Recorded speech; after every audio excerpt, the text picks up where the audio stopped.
It's crazy. I should have brought lights. I should like dressed this up like my YouTube set a little bit, you know? Oh my God, you can hear me? That's coming through speaker? Wow, crazy, crazy. Oh, snap. Do I just start? I just start. All right. This is wild, okay, all right.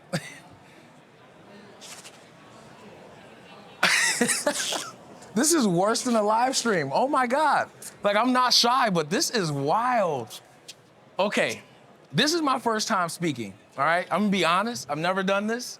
I do live streams. Y'all see me, maybe you don't, on social media. I'm a big personality, I love it. But this is new. So I'm gonna try to stay to the script, not get long-winded, and have fun with it. If y'all see me freaking out, like, give me a thumbs up. Let me know, like, all right, you got this, bro. You good. Calm down, all right? Just a little thumbs up just keeps me, it's like a little, there we go. See what I'm saying? There we go. We already got it. Okay, real quick before I start, just because this is wild, I gotta get like, can we get like a group selfie? So everybody, yeah, y'all didn't expect that, but y'all, this is happening. Oh, man. Oh. You should wait until the end when there's Wait until the end? where's more people. All right, just in case anybody leaves, we'll do it now. All right, ready? All right, y'all are awesome. Okay. All right, I feel like I got the nerves out. I feel like I can do this now. I'm good. So, my name's Justin. We're gonna start at the beginning. If you don't know me, I am a wedding filmmaker. Not by choice. I was accidentally thrown into it, but it was something that eventually began to become like a true passion. Today, I wanna talk about the style, the reality TV style. I say this with quotations because in the world of filmmaking, reality TV is always like frowned upon. Wedding filmmakers kind of get frowned upon. And so I say it with air quotations to make those people happy. But honestly, like reality TV is engaging, it's great, it's entertainment, and it makes so much sense for weddings. Today, I wanna talk about why reality TV. Let me check my notes real quick, make sure I'm on point. Okay, cool. So before we start, or before I go into like how I got started with it and all this stuff, the reality TV approach, what really crafted this style and really started making sense for me was the fact that weddings is like one of the only times, you hear a lot of people say it, you get your whole family together, you get all your friends, everybody that loves you will show up most of the time and celebrate your wedding with you. They'll be there, they'll have fun with you. What really started to resonate with me was when my wife and I started looking at our film and we started losing people that was in our wedding. So this year, my brother passed, my wife's dad passed. And I know this gets dark, but it gets happy, I promise. And I'm okay, I can talk about it, everything's good. But we lost people that we thought we had so much time with. And you never really think about it, right? Like you go home, you call your mom, hey mom, I love you. You call your dad, you never really think about the inevitable, right? Like things like losing them. When I started this style, I started realizing how many organic moments we could truly capture, turn into art, both creatively, and then story and something that our couples just truly love. I get phone calls now from couples who are like, oh my God, you got my grandma saying this, or you got my cousin, or I've had best men who have passed away. And these little moments, because we're not so focused on, air quotations again, the wedding style, the slow-mo montage, the things like that. Starting with that so that when I go into this whole pitch about the reality stuff, you kind of see like more of the depth behind the style and the why. It's not, a lot of people see it and they think, oh man, this is just so cool. Like you make it look like movies, you make it look like reality TV, but at the foundation of it is to preserve those memories, those moments and those interactions with people that you thought you had more time with. So that makes sense? Everybody good? Okay, now, oh my God, I need to breathe. I'm so sorry. I can't hide it. I'm excited, but I'm also like freaking out up here. It's okay though. So how did I get started filming weddings? So weddings for me started about 6 years ago. And like most people that start weddings, we go into it for money. It's just like, we pick up a camera, right? And the first thing you do is like, oh, I'm gonna shoot a wedding. I'm gonna go film the most important day for someone with pretty much no knowledge, and I'm gonna try to do my best, and I'm gonna have fun at it. That started for me 6 years ago, and just like most wedding filmmakers, burnout came quick, like very fast. Going into a wedding, I would start to do the exact same thing. I would show up, film the groomsmen the exact same way. I would film the bridesmaids the exact same way. I would wait for that perfect eyelash clip, that perfect, the dress shot, and all of the same usual things that we get. I would wait for it. There was not a lot of creativity as a filmmaker, as someone who loves to tell stories. I didn't have that scratch, that itch, that sensation for filmmaking wasn't done. So when I started to transition from this style, from that traditional, the slow-mo montage and filming, I started to creatively get more invested in the art. I check my notes again. After the burnout, the lack of creativity, not being able to tell stories, and just like I said, passionately not being able to be invested in it, a lot of this transitioned in 2021. The start was accidentally miking a bride and not taking it off of her. That's like the truth behind how this whole style started. I mic'd a bride, and traditionally you would put the mic on her right before the ceremony, right after the ceremony, cocktail hour, take the mic off, you're done. I got busy. That's the truth. I got busy, I forgot to take the mic off. I got home and started editing that film, and I was listening, going through it to find the ceremony, and I would hear all these interactions from just random people. There was no visuals, because I wasn't filming her while she was talking, but I would hear these interactions from people like, oh my God, you're so pretty. I'm so happy you made it. Oh my God, you flew all the way here for this. It was so many interactions where I'm like editing the film, and I'm like, oh my God, this is crazy. Like, why wasn't I filming her? Why didn't I already put this mic on her to capture these little moments? So this accident started to transpire all of the gear videos y'all see, like me buying stuff. All of these videos happened because of this accident. So we started in 2021. We accidentally mic'd a bride, and that started making me focus on the story. So I wanted to start intentionally doing it, but trying to use this. The hardest thing was, how do I take a random soundbite from a wedding day and incorporate that into a story? How do I do it, right? Like, how do we take something that's not a traditional speech, where like weddings are painted to just be, hey, my name's Justin and I've known Travis since I was 16. It's supposed to be like that. How do I take just this random interaction with the bride or groom and one of their guests and incorporate that? This sent me down a rabbit hole that pulled me as far away from what I knew and understood about weddings. It took me so far away from that and brought me into this whole new perspective.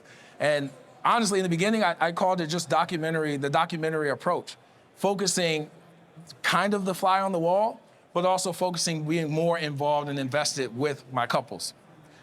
Gotta go back to my notes again. I'm getting the rhythm, right? I'm good, right? Okay, all right, there we go. So in 2021, because of the burnout and because of, like I said, accidentally micing the bride, I was in that phase where I wanted to, like most of us, transition out of weddings.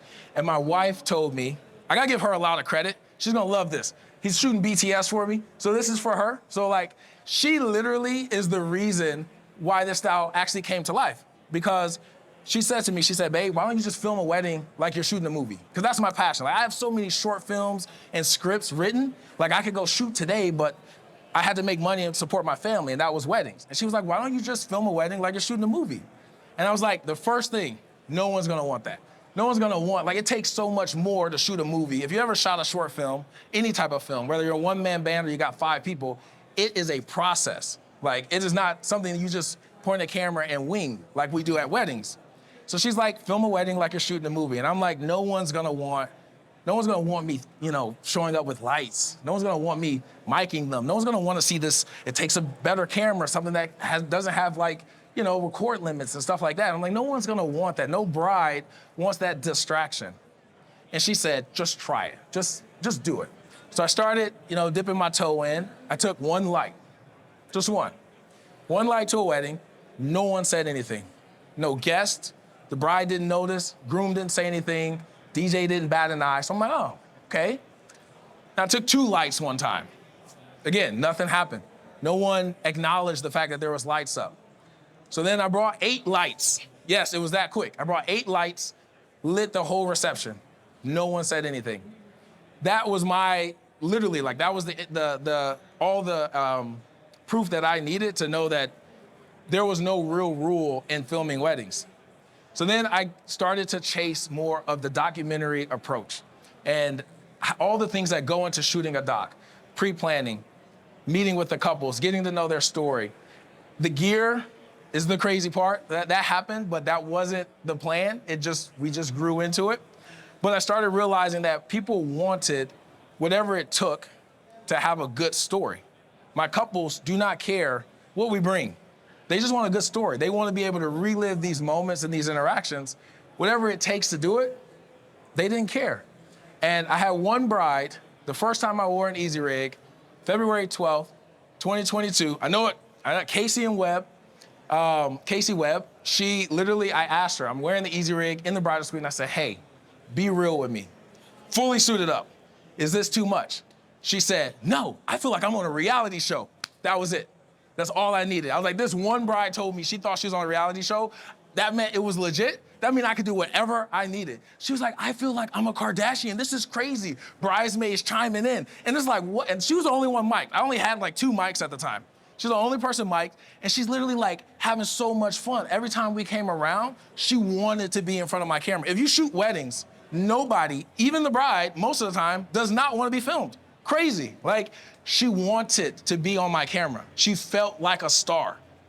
And that was like all the proof I needed. So again, I'm going deep into this, like this backstory, but that's where it started. It started with like one little itch, not being creative, an accident, and then realizing that there's no rules in the wedding film industry. You can open the door to so many more options when you just think about chasing the story and finding the narrative with your couples.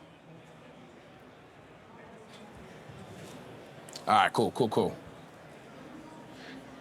Okay, so once we started really crafting into this and getting really in depth, we made our first wedding trailer. And I instantly started promoting it as trailer and not teaser because I wanted to start talking about creating stories, films. I didn't want highlight reels, right? Like a highlight film. I didn't want to create highlights of a couple's day. I wanted to create a full story. We made our first wedding trailer. This is for Jillian and Gabriel, and it took off on Instagram. Everybody loved it. People were like, dude, this is crazy. This is not a wedding. How'd you make this? And this wedding, only Jillian and Gabriel were mic'd, and it was running directly into my camera the whole day.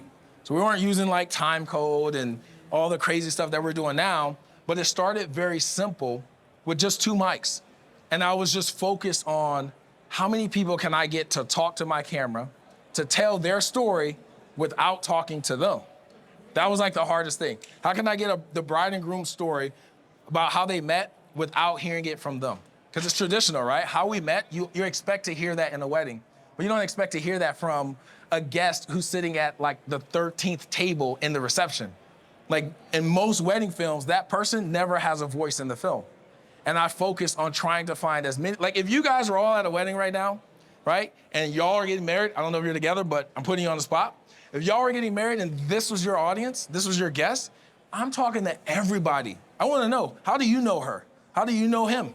You know what I mean? Like now I can piece this stuff together in post-production, and I can build a story that you just like, but now you wanna watch, because maybe you've got a close friend who met someone off Tinder, and now you see love. Now you can think about, wow, you know what? If they can do it, maybe I can do it. Now you can connect and resonate with the story. So that all of this into the reality style, and I kind of started with this, which this part was supposed to happen now, but I already talked about it. But all of this comes down to this reality approach. And when I post about it and I see it in the comments, and I see people all the time saying like, it's distracting, it takes away from the wedding. It couldn't be further from the truth, because if you ever are at a wedding that I'm filming, you'll see like everyone, guests included, feel like they're a part of something bigger than just a wedding. They want to be on camera just because of the approach. Walking around with Hollyland headsets, walking fast. Like you don't even gotta know if you like good at filming. Having the headsets and moving quick, people respect you. They just like get out of your way. Like if I walk just through here, like no one's gonna stop you. Like you can go behind the bar, you can go into the manager's office. No one's gonna say anything because like you're on a mission, you got a headset. This guy is legit. Let's stay out of his way. all of this stuff, like people want to be a part of the story now. Most weddings, if you film weddings, nobody wants to be recorded. Do anybody right now, if I brought him up here right now, if I brought Leo up here, would any of y'all want to be recorded? Look at that, look, right here, no, absolutely not. My man, that's what I'm talking about, that's like me, right? Like I'd be like, yo, let's get in here. But like most people don't want to be recorded. People show up to weddings with people that they love and know, like their best friend or their cousin, brothers. I've had fathers, oh yeah, they don't want to be recorded. They stay back here in the shadows and they watch everything happen. And what happens 10, 15 years when that person passes away? Just like what I did, I went back and I watched my wedding film and I had 2 clips of my brother in my film saying a speech at the end and walking down the aisle. That's not enough. This reality style makes you think different. It makes you focus on how to connect everybody that's here to the people that are getting married. Like them getting married is your excuse to interview all these people. That's the power of the reality TV style. It's not just being cool and making like dope reality trailers and like, oh man, this looks like a movie. Like that's the fun part as a creator. So you'll be creatively fulfilled because now you can do whatever you want. You can bring lights. You can shoot like a production. You can have art. You can hire a colorist. You can do the things that typically would never happen in a wedding. But now you're also creating stories that are entertaining and have so much more depth for your couples. That's the reality TV style. So how does Holly land? I feel like I'm skipping so far ahead on you, Haley. I'm sorry, but this is where we're at. How does Hollyland play a role into all of this? So when we started using headsets at weddings, one of the first things I found out about this style, reality style, was you need coverage, you need angles. Most of my weddings, no matter how cool you think it is, most of them is 2 people all the time. Me and my second Connor, he's worked with me for 4 years. It's always been us. The way we're able to make it look like we've got 40 people shooting is a lot of cropping in post to crop out, make it look like, we got different angles, but it's the headsets. I could literally be like, hey, Travis, right here, left side, gray shirt.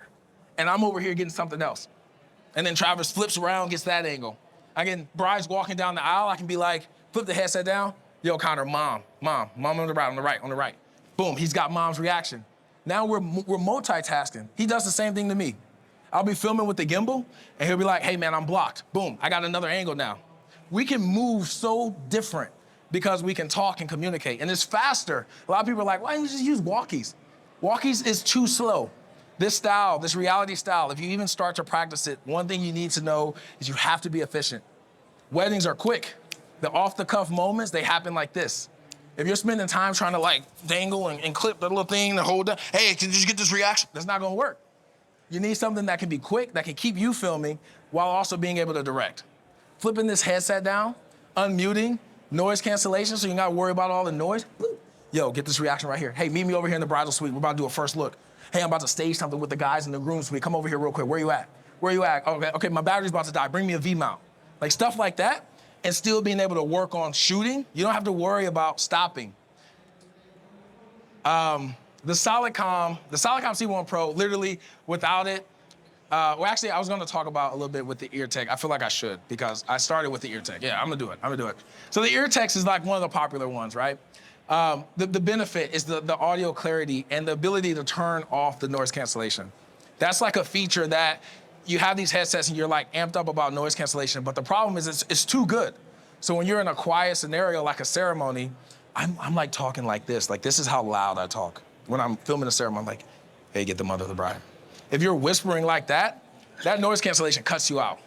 You can cut the noise cancellation off, whisper, and it's crystal clear. Like you have to use it, you have to test it. So go to the booth, if you're curious about how it sounds, take my word for it, go over there and just put it on and talk. You'll be like, whoa, this is crazy.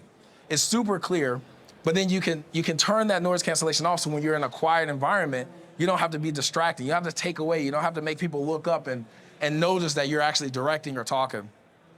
We combined the Solidcoms with the Mars M1 and the monitor, and the monitor this is a whole different level of directing. When we first made this video, everybody thought we were micromanaging, like I was micromanaging Connor, my assistant. And the reality was that I needed to know who he had so I could focus on who I need to get without, like, again, being efficient. Talking back and forth is slowing us down. So if I'm like, yo, Connor, who you got? And he's like, he doesn't have his muted, he's got to unmute it. Oh, I got the bride. Then I got to try to move.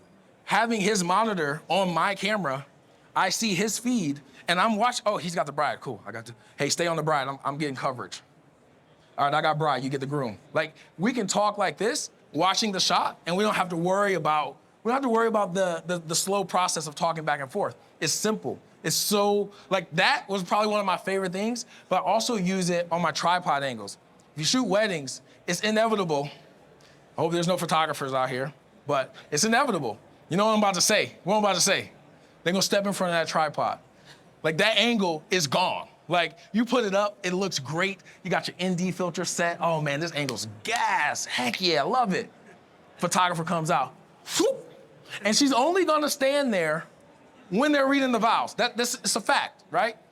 Having this, I know when that happens. I also know if they move and they fall out of focus. I shoot on Black Magic. There's nothing auto about that camera.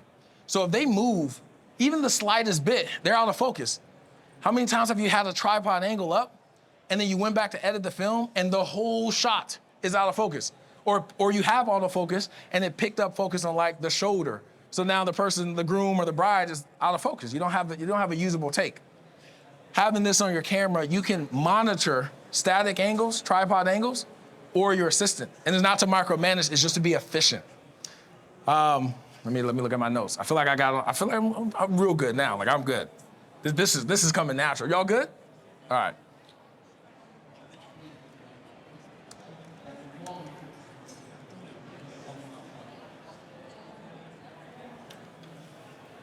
Okay, so, oh, we skipped that part. It's okay. So now, knowing all that, where are we at today? Where are we with this style? So everything that I'm doing now is I continue to find weaknesses within the production itself. We introduced the JPM Live Academy to teach the style, but one of the things that I find is that there's so many beginner steps to the process, and a lot of it is mindset. And I talked about this in the beginning, but I put this at the end again, because if you forget everything that I said, I want you to remember that the mindset is the most important thing. When you go if you shoot weddings, when you go to film your next wedding, if you focus on the interactions and less on the polished perfection, that's all over my website, right? We focus on the moments and not your eyelashes getting glued on, or like the groom buttoning up his jacket. If you focus on the interactions, the dialogue specifically, whether you have mics or you just have an on-camera shotgun mic, if you focus on those interactions, you will have a whole different perspective on what needs to be filmed and what doesn't. It's very common to get comfortable filming weddings. That's just like something that happens, because it basically is the same process. Every wedding I film, there's girls prep, hair and makeup, there's guys prep, ceremony, first look, reception speeches, a party at the end. That's like a template that we can't shake. That is the traditional wedding. But the story that you can tell, I'm just using the wedding as my B-roll for that story. To show the interaction or how close two brothers are, then maybe I get dialogue, and then I specifically get B-roll of them interacting in a way that shows that relationship. All of this because you change your mindset. You're not worried about him buttoning up his jacket. Honestly, there's like 50 clips of me buttoning up my jacket in my film, and I don't care. Like, I will not miss it if that was not in my film. And I'll be even more honest with you, most of my wedding films don't even have couple portrait sessions in them. That's a wild one, right? Like, everybody probably rushes out to film this, but this mindset change, you realize, like, even if you get this stuff, it's just B-roll. Anytime they're not talking, anytime there's not dialogue, anytime there's not interaction, it becomes B-roll. Your A-roll will be any interview you get, any connecting interview. First look happens with the bride and her dad, and you pull dad outside and ask him what that moment means to him. That's your A-roll. That's your story. That's your juice. The B-roll is gonna be the first dance with her and her dad that goes over that, right? I see your head nod, like, it connects, right? Like, now you start to see it like, wait a minute, that makes sense. That's how you start to make these films, this reality style. That's how this stuff comes to life, is the mindset. So if you don't remember anything, next time you film a wedding, anytime you see someone talking, that's your story. You don't even gotta plan it. Just whenever you see it, you see a bridesmaid, something happened, oh my God, girl, you look good. What? What'd you say? I just said she looked good. This is crazy. She looks so good. I'm finna be so emotional. That's your juice. That's your story. Focus on that. Promise you. This style, it looks extreme because I post all these videos with all this gear and all this crazy stuff. It didn't start that way. It was a problem. It was something that I needed, like the mics, 15 mics, 20 mics. That's because I realized so many people talk, right? Like you start chasing one person. I had just the bride and groom, but then it was like the maid of honor said something. So I bought a third mic. And it was like, well, I need one for the best man. You know, ooh, what about her dad? Ooh, what about her mom? You know what I mean? What about the rest of the wedding party? Oh, the officiant, you know what I mean? Like, so you just keep going. That's like the advanced level of this style. But even if you just started with a shotgun mic, which is what I recommend, you'll get way more sound bites when you focus on trying to get people talking. So I think that is it. Any questions? That's all two hands, so. Checking your tripod feeds, your second shooter. Yep. Are you able to see when you're cycling through them? Yeah, you can see, so the way, let me come back up here so it don't echo. So with the monitors, the way we use them is we have it, so his camera, the monitor is just like a regular camera monitor. Like it has false color. That's another thing. It has all the pro tools. False colors. It's got your grid lines. It's got your guides, like all that common stuff you see in a regular monitor. But everything he sees, I just see a director feed. So all I see on my end is what his lens sees. Sometimes I'll even tell him like, hey man, I love that. Go as tight as you can. 70 millimeters right here. He'll punch in. Cool. Hold that. Don't move. Like now I can guide shots like in real time, and it works fast. Like that's like one of the things like I can't really like show you unless you watch behind the scenes, but it happens so quick because we're moving and then I'm seeing it and then I'm like, all right, get this, get that, don't move, stay there. And then I'm reacting or I'm putting him in a spot where he's getting the A-cam, like the tripod angle, and then I'm moving around him to get the coverage.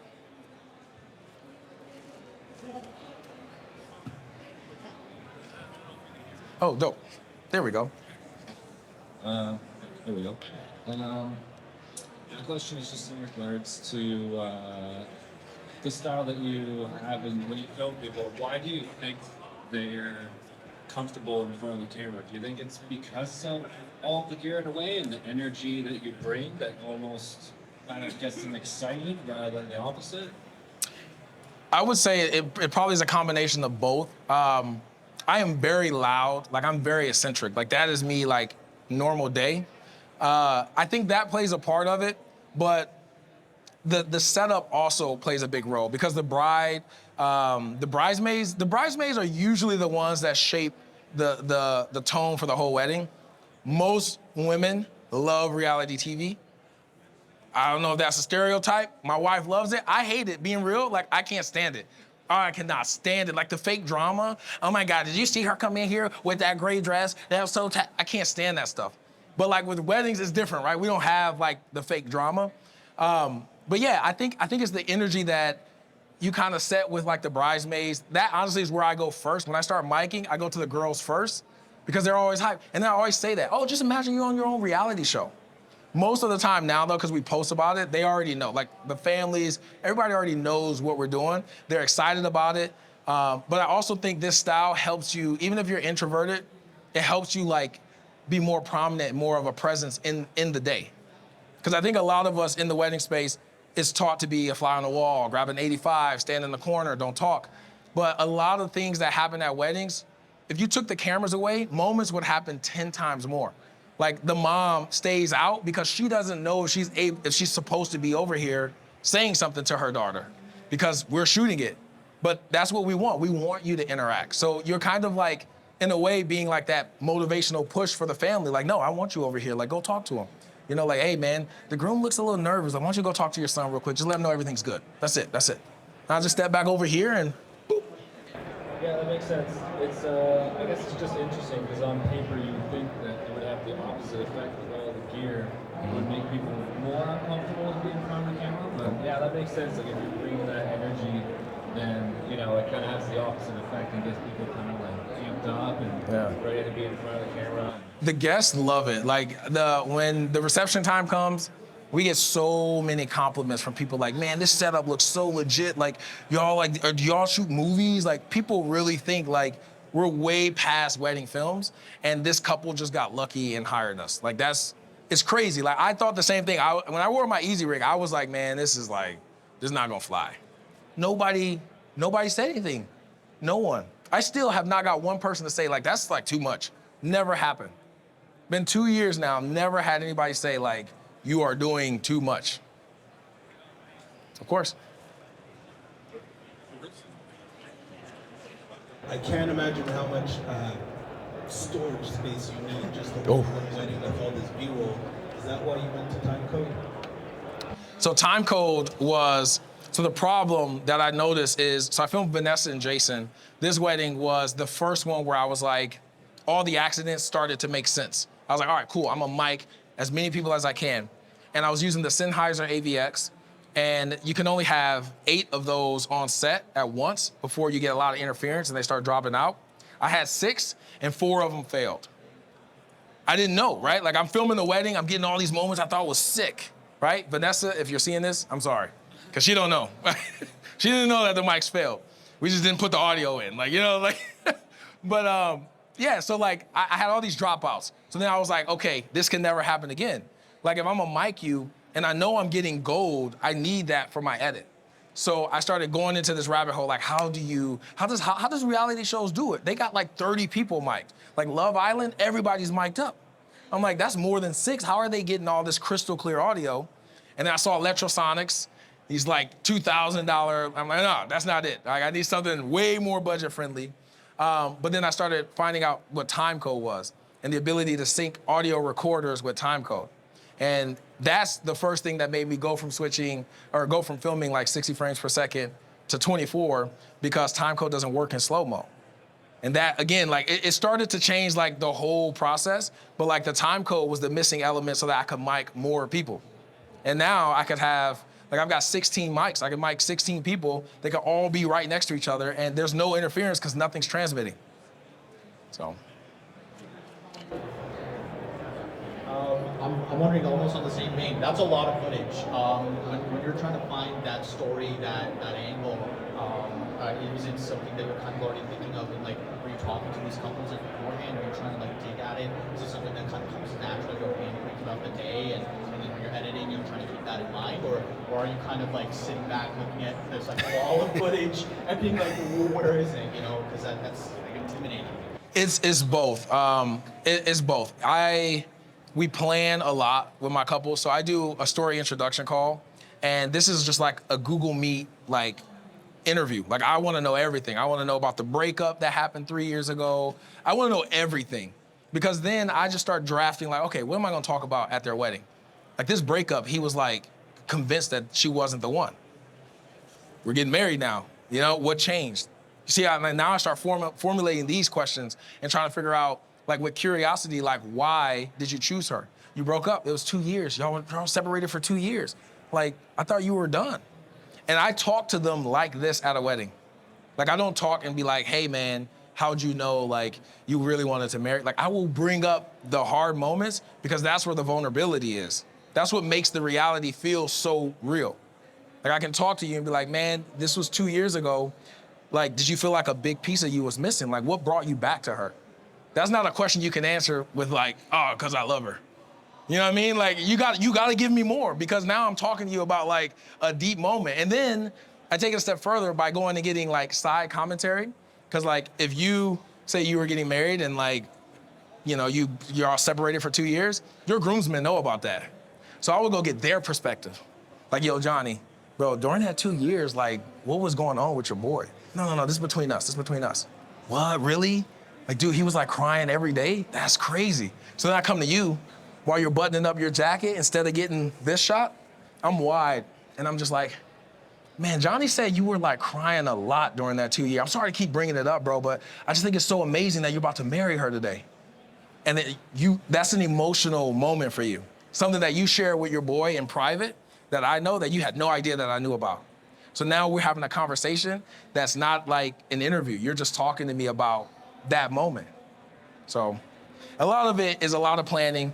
The more you know about the people, the more you know about the couple, and the more like you can, kind of dig, the better that you can get of the story, the better sound bites you can get. So. And you never get pushback on being Dude, I am so, involved. no, never. Shaping their event. That's a big day for them, right? So you're really kind of like you're there. It's- Not letting it happen. Like besides talking to him and getting the story, like motivating moments, like I encourage like I've had moments where like the groom is standing back with the whole wedding party and the groom literally is just like he's freaking out, just like I was before I stepped up here. He was freaking out. So I would just go get somebody and I try not to always get like the best man or like somebody that's not like high up on the list, right? Like a groomsman. I'll just try to go get somebody and be like, hey, look, man, like he is nervous. Just go ask him like, how you doing, man? Calm down, you got this. And that is gonna spark a conversation. Like if I said that to him, like I'm still a videographer at the end of the day. They know why I'm talking to him. But like if your best friend or one of your close friends comes up to you and be like, bro, you got this, man, chill, you good, you good. That little soundbite in a reality setting makes everything more realistic. Like now I wanna watch, cause I'm like, I see him freaking out. I see the bride scrambling, looking for deodorant. He's over here nervous. She don't get to see that. The bride never gets to see that.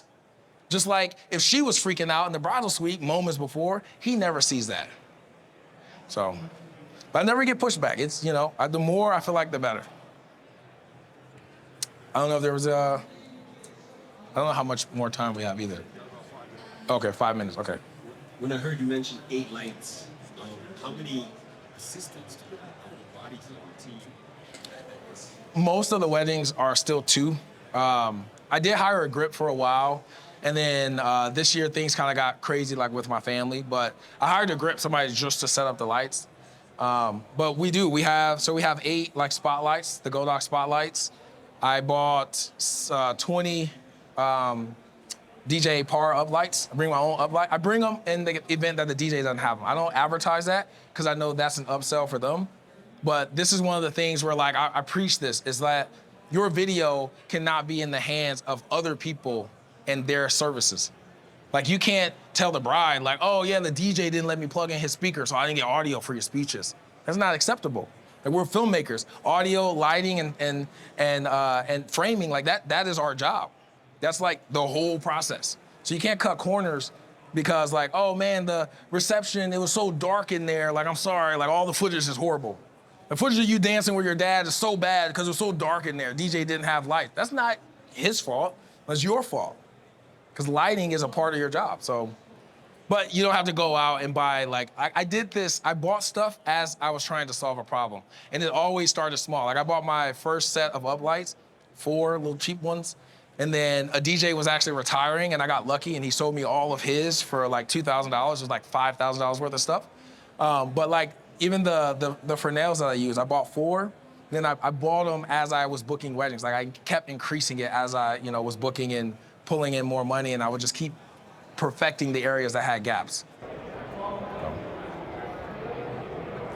Yeah, I know weddings can get really hectic and intense. How do you avoid or get through burnout? I know it can get really tough. Burnout, like, because I can film, like, I'm gonna say my way, right? Like, as a creative, I can film that, like, any way that I want creatively. So, like, burnout doesn't really exist. I get tired, that's it. Like, I get sore, my ankles hurt. But, like, the burnout, like, I'm never burned out because I'm filming. Like, I can do whatever I want. I'm having, like, if I had to show up and it was just, like, templated for me, like, like, if I showed up and the family just was like, hey, we don't want anybody mic'd, we don't want audio in our film, like that would be a nightmare for me. Like I probably would post on my story and bring somebody else and I would leave. Like not even joking, like I can't do it. Like I enjoy the whole process, like the planning, getting to know, I love the vulnerabilities, I love understanding why 2 people want to get married, and I love being able to do things without restrictions. Like this style breaks all the rules that you thought there was with filming a wedding.